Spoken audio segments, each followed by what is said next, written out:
Hi everyone, welcome to your April 2024 astrological forecast.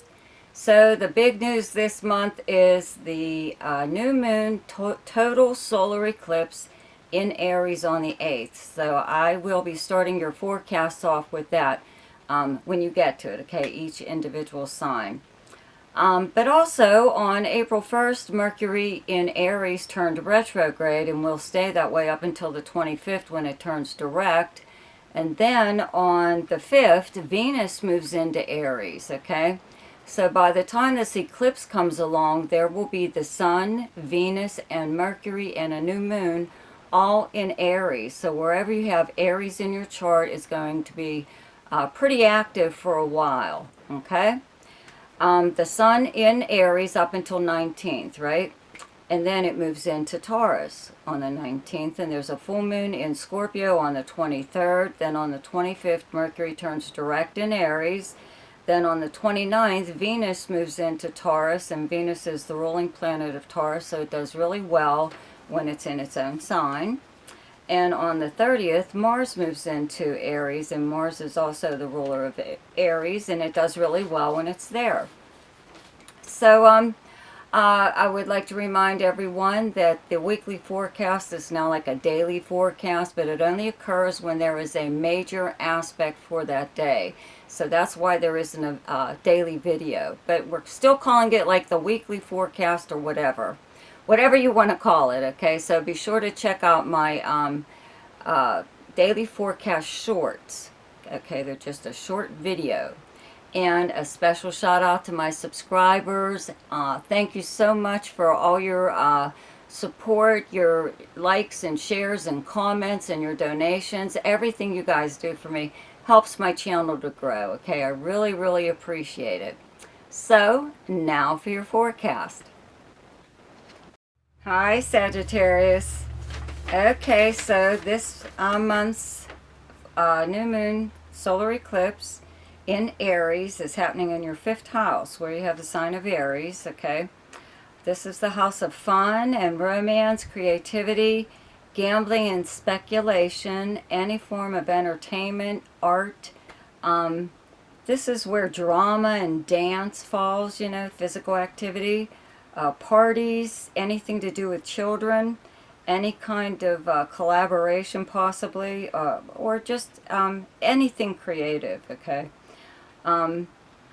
So the sun is here up until the 19th, and this new moon brings a new beginning on the 8th. The new moon solar eclipse, okay, in Aries, in this 5th house with Venus and Mercury retrograde already here, okay? So this house will be energized for like quite a while. And you guys are the gamblers of the Zodiac, so I am going to tell you to gamble. I'm going to tell you to play the lottery, especially with Mercury being retrograde. When it's retrograde in the 5th house, if you play lottery numbers and they've already hit, like within the past, let's say 2 weeks, you know, before April, like in last March, you know, this past March,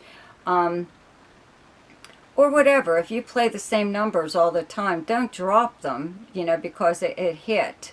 You know, it came up and maybe you won some money, or you didn't play and you didn't win, or something or other. But because something has already come up, do not stop playing it, because when Mercury is retrograde in the 5th house, lottery numbers tend to repeat themselves. Okay?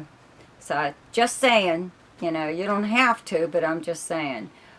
Also, like if you go to casinos or something like that, if there's like a favorite machine, you know, that you have, let's say, or if you play table games or something or other, maybe it didn't go so well for you the last time you were there, but maybe things have changed. You know, with Mercury retrograde here, maybe you just didn't have the correct machine or the right game to play, something like that, you know. Whatever, if you can afford to play like the largest jackpot in your area, like in America here we have the Mega Millions and the Powerball, and they're only drawn a few times a week, and they're not that much to play, $2 or $3, whatever, $4.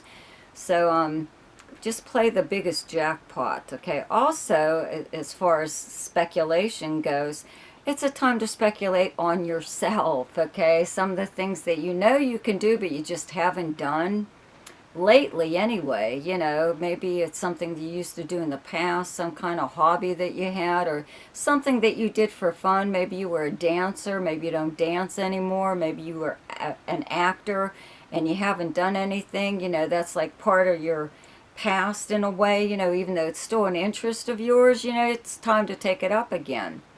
Um, a lot of things probably have changed since the last time you did whatever. Okay, so uh, it's just, you know, something, it will seem like it's new to you again, even though you've already done this in the past.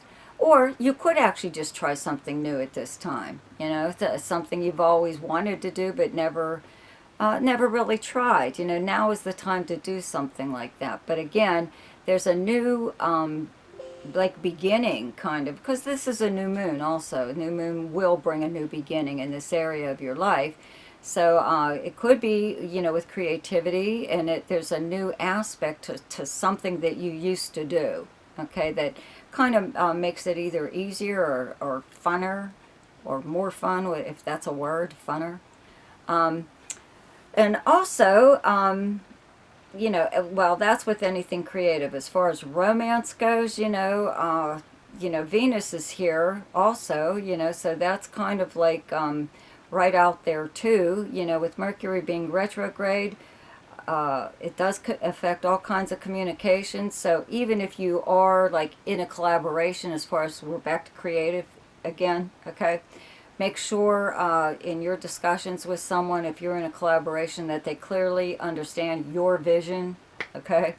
Like what you want out of the project, because they could just, you could just assume that they know where you're coming from, and that they more than likely don't. So you really have to be explicit in your instructions or directions in regards to anything creative. And the same thing goes with a romance at this time, you know what I mean? You really have to be as truthful as possible. You know, maybe you're not ready to be tied down or something, or anything too serious at this time. And, you know, the Sagittarians are pretty blunt and upfront anyway, so that's not really a problem. But it's just that it's maybe what you're not saying, that someone assumes that you're like really interested in them, and that you're up for marriage, you know, walking down the aisle or something. And you know, people get carried away, you know, if you show an interest in them. So you might want to take care with that, even, you know, have a discussion, and one that's very I want to say detailed. You know, it depends on how long you've been seeing this person, okay? As far as children goes, you may have to have some kind of talk with them even about anything. It could be about something fun, whatever, you know, just make sure they understand you. If they're going to a party that, you know, you're not sure about, you know, make sure they clearly understand, you know, what you expect them to behave themselves when they're there, okay? Whatever, okay? But this new moon, solar eclipse, I would definitely make sure a few days before, a few days after, especially if you can't play the lottery all month or whenever, while planets are in Aries, at least make sure you do it those days, you know, before and after the solar eclipse, okay? And again, you could actually start a new romance at this time. You could meet somebody, and you know, it really has literally sparks flying, you know, from an eclipse, okay? It's like sun flares, I don't know, whatever. But it's very powerful, okay? So then the sun moves into Taurus on the 19th, and Venus moves here on the 29th, and you already have Jupiter and Uranus here in your 6th house, where you have the sign of Taurus, and the 6th house being the house of work, the kind of work that you do, co-workers, work schedule, also the house of health and the house of service to others, okay? At the same time, I have to mention you still have Mars in Pisces in your 4th house of your home and family, your personal life, where you live and the people you live with, if anyone, okay? It's also your past, okay? So Mars here does energize this area. Neptune and Saturn are already here, and this area needed energized, right? So to make like changes either in your personal life or your living arrangements or something or other, okay? But your past is still in focus here. As long as Neptune and Saturn are here, your past keeps coming back, or someone from your past keeps coming back. So that could be, again, back to the 5th house. It could be an old romance, an old flame, who, you know, whatever, is coming back into your life or would like to come back into your life, or anyone, someone from your past. But not everyone from your past belongs in your present. There's a reason they're in your past, okay? That could be one thing. Now, with all these planets in your 6th house where you have Taurus, the 6th house of service to others, among many other things, okay?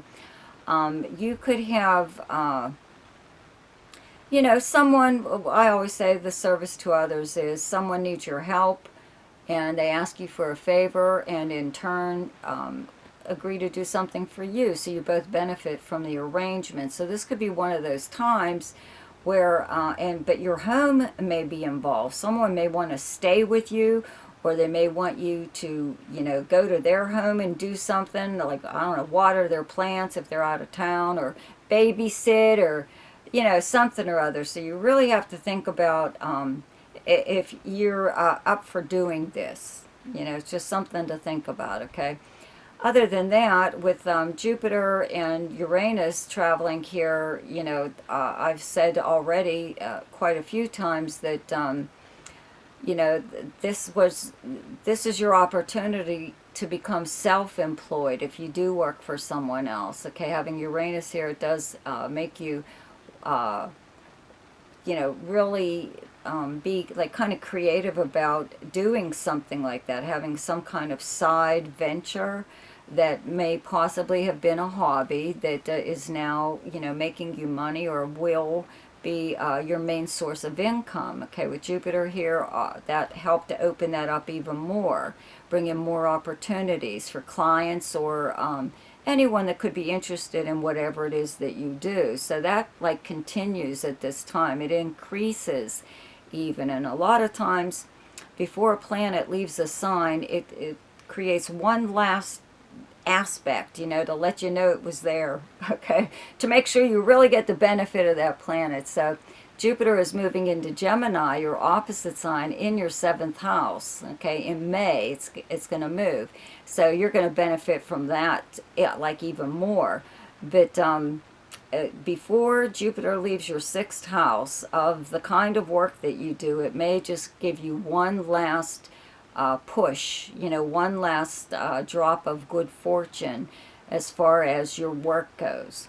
Okay, so this is the time, if you haven't already set out on your own, or to, you know, create something or just work for yourself or whatever, that maybe that's the beginning, that one last attempt, you know, for Jupiter attempting to bring you good fortune. Okay. So anyways, I do have to mention there is a full moon in Scorpio on the 23rd in your 12th house. That's where you have the sign of Scorpio. It's directly across from your 6th house of Taurus. So this is happening behind the scenes. The 12th house is the house of secrets and confidences and activities by you or someone else behind the scenes, okay? So you could, you know, find out some kind of information about a coworker or the company you work for, or even like a family member or someone from your past, you know, because that's pretty dominant in your chart, that, you know, you're like trying to determine, should you share it with anyone? You know, it could be a pretty big deal, maybe not. Full moons are around to get rid of a problem. It brings a problem to the surface so it can be dealt with and done away with. So this could be something that was bothering you, you know, anything. It could be something regarding work or a co-worker or just anyone or anything. So around that full moon, I believe you'll just, you know, more or less decide not to worry about it, or, you know, it's not your problem. How's that? It's probably something like that where it's not your problem. So, the best time to do something each month is when the moon is in your own sign, and the moon is in Sagittarius on the 26th and 27th. And the best time to lay low is when the moon is in your opposite sign, and your opposite sign is Gemini, and those dates are the 11th, 12th, and 13th. The best time for romance, recreation, creativity, fun, gambling, or speculation, and anything to do with children is the 7th, 8th, 9th, 21st, 22nd, and 23rd. The best time for money is the 1st, 2nd, 13th, 14th, 15th, 28th, 29th, and 30th. The best time for your career is the 18th, 19th, and 20th. And the best time for communication and travel is the 3rd, 4th, 5th, 16th, 17th, 18th, and 30th. So I hope you enjoyed your forecast for April. Be sure to check out my weekly, daily forecast, or whatever you would like to call them. See you later. Bye.